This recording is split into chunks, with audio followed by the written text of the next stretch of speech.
Emma is an 8-year-old girl living in the small town of Maplewood, where everyone knows everyone. Her family is not rich, but full of love. Her father is a plumber. Her mother is an elementary school teacher. Emma's house is located in a small alley, with a lovely garden filled with chrysanthemums that her mother loves. Emma has soft brown hair, big round eyes, and a smile that always makes people around her feel warm. Although young, Emma soon showed a loving and sensitive personality. She often helps her mother pick vegetables, wash dishes after dinner, and gets up early every morning to prepare books neatly. She enjoys reading fairy tales and often daydreams about becoming a fairy who helps people in need. Emma's family is very harmonious. Her father often tells funny stories after a tiring day of work, and her mother always reminds Emma that kindness is the most valuable asset. Emma also has an older brother named Jack, 14 years old. Although he sometimes teases his sister, he always protects her when needed. Maplewood is not a rich town. Some families here are struggling, and Emma often sees her mother helping them by donating old clothes or participating in school charity activities. The lessons from her mother were gradually engraved in Emma's young mind, making her always care about the people around her. That day was the first day of autumn. Yellow leaves covered the road Emma often walked home from school. She held a pretty little pink briefcase and walked lightly on the familiar sidewalk. In her bag was a sandwich her mother had prepared since morning, filled with peanut butter and strawberry jam, Emma's favorite dish. While passing an intersection, Emma suddenly saw a homeless man sitting on the side of the road.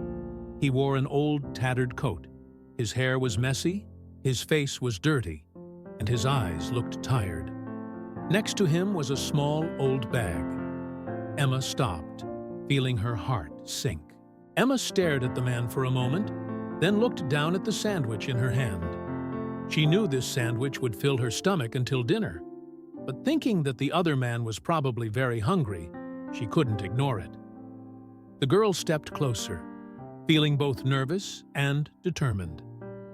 "Hello, sir," Emma said, her voice soft. The man raised his head, his eyes slightly surprised when he saw the girl. He smiled weakly, but said nothing. Emma mustered up the courage to put the sandwich in front of him. "Please eat it. I think you need it more than I do." The man looked at the sandwich in Emma's hand, then looked at her. There was emotion in his eyes. He took it tremblingly, trying to hold back his tears. "Thank you," he said, his voice hoarse. "You're so kind." Emma smiled, feeling strangely warm in her heart. The man ate each bite of the sandwich slowly, as if wanting to enjoy every bit of it. Meanwhile, Emma sat down next to him, saying nothing but her eyes full of concern. "Who are you? Do you need any help?" Emma asked after a while. The man looked up, his eyes shining with hope. "My name is Frank. I used to work in a factory, but now everything has changed. My life is very difficult. Nephew." Emma listened attentively, her eyes filled with sympathy. Even though she was young, she felt the pain in Mr. Frank's words. Before leaving, Emma turned around and said, "Don't worry. I believe things will get better. Maybe tomorrow you'll find something better." Frank watched Emma walk away, feeling a feeling he hadn't felt in a long time, the warmth of a human heart. At the end of that day, Emma did not tell anyone about what she did. She just thought that helping others was normal, as her mother always said. But she did not expect that that small action would trigger a series of unexpected events, changing her life and that of her family forever. The next morning, the atmosphere in Emma's family's small house was as peaceful as usual. Bright yellow sunlight penetrates through the window, illuminating the dining room, where the whole family is enjoying breakfast together. Emma munched on toast while chatting happily with her mother about plans for today. However, no one in the family expected that an unexpected event was waiting for them. The knock on the door rang out, steady but determined. Emma's father stood up, slightly confused, and went to open the door. When the door opened, in front of him were two policemen in neat uniforms. One was middle-aged, with salt and pepper hair, and the other was younger, with a serious expression. On the patrol car parked nearby, the lights flashed silently. "Hello, we are police from the Maplewood police station," the middle-aged man spoke. His voice was deep but carried dignity. "Can we talk to your family? This is about your daughter, Emma." Those words made Emma's father pause.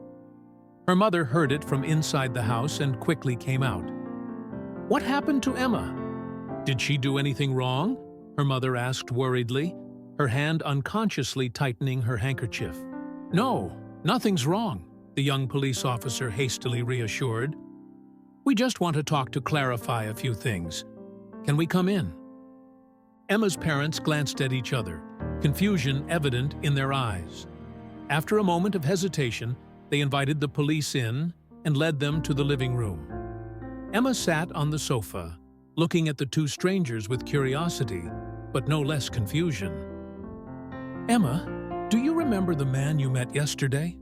the middle-aged policeman asked, his voice gentle but serious. Emma nodded. "Yes, I remember. He was sitting on the sidewalk and looked very hungry, so I gave him my sandwich." Emma's mother was momentarily taken aback. "You did that, Emma? Why didn't you tell me?" Emma bowed her head and mumbled an answer. "I think it's just a small thing, Mom. I just want to help him." The policeman smiled at the girl's sincerity, but the atmosphere quickly turned serious as he continued. "Emma, did you know that that man is not an ordinary homeless person?" The whole family was silent. Emma looked up, her eyes wide with surprise. "Isn't that right? But he said he wasn't home." "He's certainly in a difficult situation, but he's not homeless like you think," the police officer explained. "His name is Frank Donovan, and he was an important person in a case we were investigating." Emma's parents looked at each other, shocked. "What's the case?" her father asked, his voice filled with doubt. "Frank Donovan used to be a senior employee in a large financial company," the police officer continued. "But a few months ago, he mysteriously disappeared after trying to expose a major financial scandal involving a multinational corporation. We've been looking for him all this time." Everyone in the room seemed to hold their breath. Emma stammered and asked, "So, is he lost, or did someone hurt him?" "We're still investigating," the policeman replied. "But your actions yesterday may have saved his life. Frank Donovan told us that you were the first person to make him feel cared for after months of hiding and living in fear." Emma said nothing, just stared at the policeman. The little girl did not expect that her small action would have such great significance. "Where is he now?" Emma's mother asked, her voice shaking.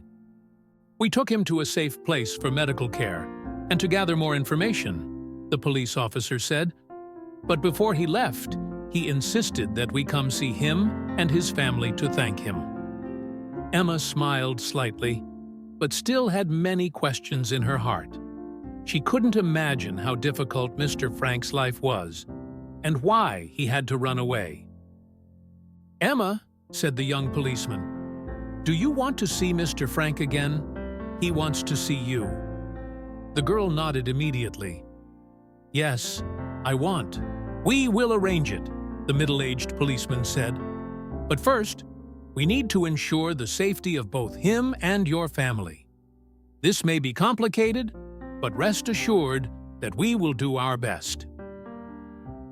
When the two police officers left, Emma's family still sat quietly in the living room, trying to fully understand what had just happened. Emma's parents hugged her, their eyes both proud and emotional. "You did a very good thing, Emma," her mother said, tears welling up in her eyes. "You're not just helping one person, you're contributing to something much bigger." Emma leaned her head on her mother's shoulder, feeling warm inside. Even though she was young, she understood that sometimes just one small action can create unexpected changes. And she had no idea that this was just the beginning of the surprises that were waiting ahead. The story of the homeless man, Frank Donovan, is gradually revealed through the police and himself when Emma's family is invited to police headquarters to learn more about the incident. Frank used to be a talented, respected surgeon at a large hospital in the city. His life was once complete with a successful career, a gentle wife named Clara, and young son Henry. He is famous not only for his excellent craftsmanship, but also for his kind heart, regularly participating in charity programs and providing free treatment to those who cannot afford to pay. But that perfect life suddenly took a tragic turn after an unexpected event. On a rainy evening many years ago, while on the way home from a medical conference, Frank received a call that his family had been in a serious traffic accident. Clara and Henry did not survive. This unexpected loss made Frank feel like he had lost the entire meaning of life. He fell into a state of severe depression, unable to continue his work. Every time he held the scalpel, he trembled, remembering the happy moments that were forever gone.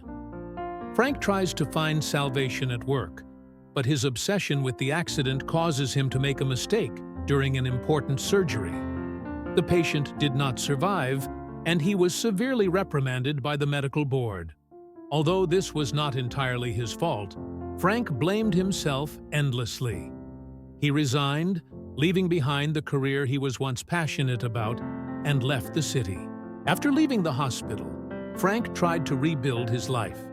He tried many different jobs, but nothing lasted long. His psychological instability and emptiness made it impossible for him to concentrate or maintain any goals. Gradually, he spent all his savings, lost his home, and ended up living on the streets. As the years passed, Frank became one of those homeless people that society often passes by without noticing. He lived on charity meals and the few coins that passers-by dropped into his rusty cup. But the scariest thing is not hunger or cold, but loneliness. Frank felt like he had disappeared from the world. No one remembered who he was. No one cared if he lived or died. Frank said that during many years of wandering, he got used to being ignored by everyone. But that day, when Emma walked up with a sandwich in her hand and eyes full of concern, he felt something he thought he would never feel again: genuine kindness. When she looked at me, I saw in her eyes not pity, but genuine concern, Frank said, his voice choking as he remembered that moment. I didn't just get a sandwich, I got a hope. Frank said that, after Emma left, he sat for a long time, thinking about what had happened in his life. That small action sparked a fire in him that he thought had long since gone out. It is the fire of faith in humanity, faith in the ability to start again. Frank decided that he could not continue living like this. He must change. With the help of the police, he contacted old friends and asked for their support. Frank also expressed his desire to return to the medical profession, but not as a famous surgeon, but as a volunteer helping those who could not afford it. A week after meeting Emma, Frank began attending a rehabilitation program for homeless people, where he received psychological counseling and reintegration support. He also began searching for a way to contact his remaining family, hoping to mend broken relationships. Frank's story left a profound lesson in Emma and her family's hearts. Sometimes, just a small act, a kind gesture can completely change a person's life. Emma not only gave him a meal, but also gave him a reason to continue living. a chance to start over. With the support of Emma's family, Frank not only rediscovers himself, but also becomes an inspiration to those around him. His journey is a living testament to the power of kindness and the ability to overcome adversity. Emma's family, after learning Frank's story from the police, couldn't stop thinking about what he had been through. Emma's small act became an inspiration for her whole family, making them realize that they could do more to help him. Instead of just stopping at being moved, they decided to take action. The next day, Emma's parents invited Frank over for dinner. At first, he hesitated, feeling like he was not worthy to sit at the cozy dinner table of such a complete family. But with sincere persuasion from Emma's mother, he finally agreed. Dinner took place in an intimate atmosphere. Frank sat at the dining table feeling strange but warm. While Emma's mother continued talking, her father began suggesting a plan to help him. "Frank, we want to help you get your life back. You can stay at our house for a while until you find a stable place to live. We also have some friends who work in the service industry. Society. They can support your reintegration." Frank looked up, his eyes filled with tears. "I don't know what to say, but I can't bother your family." "It's nothing to bother," Emma's mother said gently. "We just want to help you. Consider this an opportunity for you to start over." In the early days, Emma's family focused on basic care for Frank. They arranged a small bedroom on the ground floor where Frank could rest. Emma even placed a small pot of flowers on the table, saying it would make the room look fresher. Frank laughed for the first time in many years, feeling like he had just entered another world. The family also prepared new clothes for him. Emma's father took him to a small barber shop in town, where Frank was stunned when he saw himself in the mirror with neater hair and a brighter face. "Is this me?" Frank whispered, not daring to believe his eyes. "That's right," Emma's father replied. "This is the best version of him, and I believe he can do much more." With help from friends, Emma's family contacted a charity that specializes in helping homeless people reintegrate. They helped Frank restore his identification documents, which he had lost during many years of wandering. This is not easy. Bureaucratic systems and complex procedures make the process take weeks. But Emma's family did not give up. Every time Frank feels discouraged, his mother Emma reminds him, "Be patient. One small step every day will lead you to where you want to be." Emma also contributed significantly. She often sat next to Frank while he filled out forms or waited in the office. "I believe you can do it," she said with certainty. Those innocent but sincere words of encouragement made Frank feel more empowered. One of the biggest difficulties is helping Frank overcome his psychological trauma. Emma's family contacted a psychiatrist in town who agreed to see Frank for free after hearing his story. The initial therapy sessions were difficult. Frank felt uncomfortable sharing his deepest pain. But with time, he began to open up. He talked about his family, about the accident that took away his wife and son, about the obsession that prevented him from continuing to work as a doctor, and about his years on the streets. "She said I couldn't blame myself forever," Frank shared with Emma after a therapy session. "She told me I had to forgive myself first." Emma nodded, her eyes shining. "I think she's right. You have to forgive yourself. Otherwise, how can you move forward?" One of the biggest goals that Emma's family has is to help Frank reconnect with his living relatives. With the assistance of the police and a family search organization, they discovered that Frank had a younger brother named Robert, who lived in another state. Contacting Robert was not easy. When Frank first called, he was very nervous, afraid that his brother would refuse. But the truth is far different from what he thought. "Mr. Frank?" "Is it really you?" Robert exclaimed over the phone, his voice filled with surprise. "I've been looking for you for so many years." The brothers talked for a long time, and finally Robert suggested visiting Frank. The reunion took place at Emma's family home. When Robert entered, the two men hugged each other, unable to hide their tears. "I thought you were gone forever," Robert said, his voice choking. "But looking at you now, I see you found yourself again." Frank nodded, smiling. "Thanks to them," he said, pointing toward Emma's family. "Thanks to the kindness of an 8-year-old girl, I found the light again." Frank's story is not only a journey that changed his life, but also a great lesson for Emma. She begins to understand that kindness, no matter how small, has the power to change one person's world. Emma began participating with her mother in charity activities in town. The girl told Frank's story to her friends at school, encouraging them to do good deeds, even if they were small. The girl's maturity makes her parents extremely proud. "You taught us that sometimes simple actions can create extraordinary things," her mother said.